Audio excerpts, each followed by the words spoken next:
Bonjour et bienvenue sur Décideur TV. Aujourd'hui, nous sommes avec Stéphanie Villers pour évoquer son arrivée chez PwC en tant que conseillère économique. Stéphanie Villers, bonjour. Bonjour. Alors, vous avez rejoint PwC pour renforcer l'expertise macroéconomique du cabinet. Alors, peut-être tout d'abord un mot sur votre parcours. Alors, j'ai 25 ans d'expérience en analyse économique. J'ai débuté ma carrière chez Paribas, où j'ai été spécialiste de la zone euro.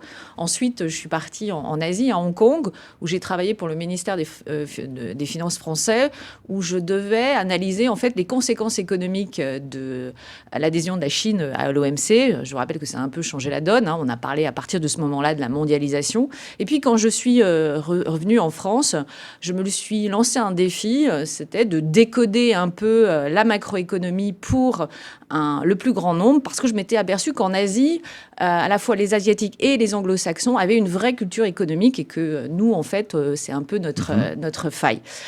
Donc, ça m'a permis, en fait, de sortir de mon cercle d'experts pour essayer d'être le plus simple possible.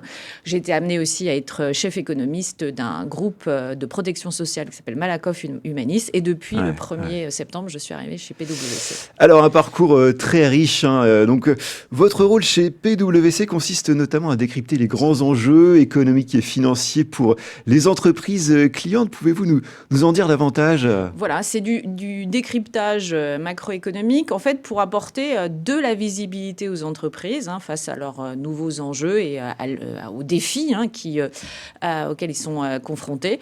Donc, en fait, c'est sous forme à la fois de notes écrites, mais c'est aussi du décryptage oral à travers des podcasts. On essaye, en fait, d'adresser différents types de supports pour répondre aux besoins des entreprises et pour qu'elles aient accès facilement à ce type de décryptage et d'information. Alors, un autre aspect de votre rôle est plus tourné vers les collaborateurs de PwC.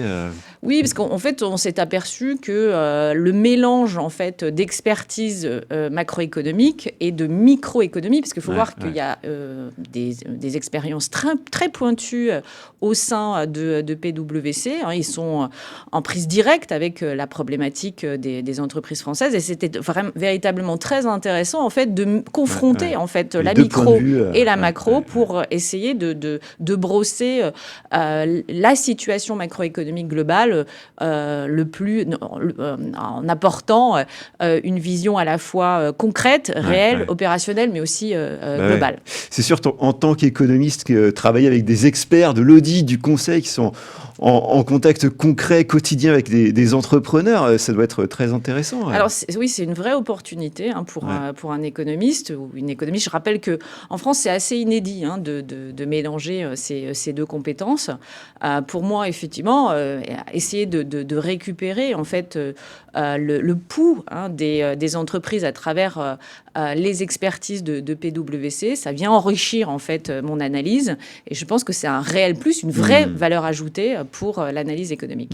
Alors, parmi vos premiers sujets d'études figure cette question de l'inflation. Donc, c'est un sujet d'actualité, bien entendu. Peut-être un mot sur cette question pour conclure l'entretien ? Oui, je vous rappelle que l'inflation était complètement sortie des radars depuis 35 ans. Elle a ressurgi d'un coup avec un taux d'inflation en France de plus de 6%. Donc, ça pose véritablement des problèmes aux entreprises parce qu'elles voient leur facture énergétique bondir.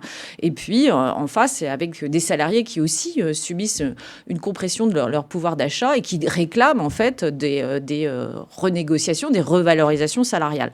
Mais bon, on a vu quand même que le contexte macroéconomique se dégradait, la conjoncture est pas bonne.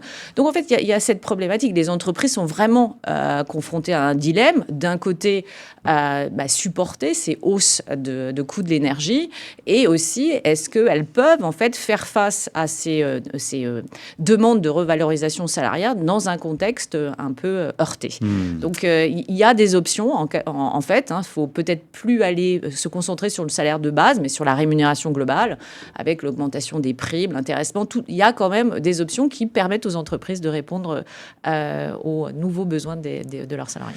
Bien, merci pour cette intervention Stéphanie Villers. Merci à toutes et à tous de nous avoir suivis. C'était l'interview du Monde du Chiffre. À très bientôt sur Décideur TV.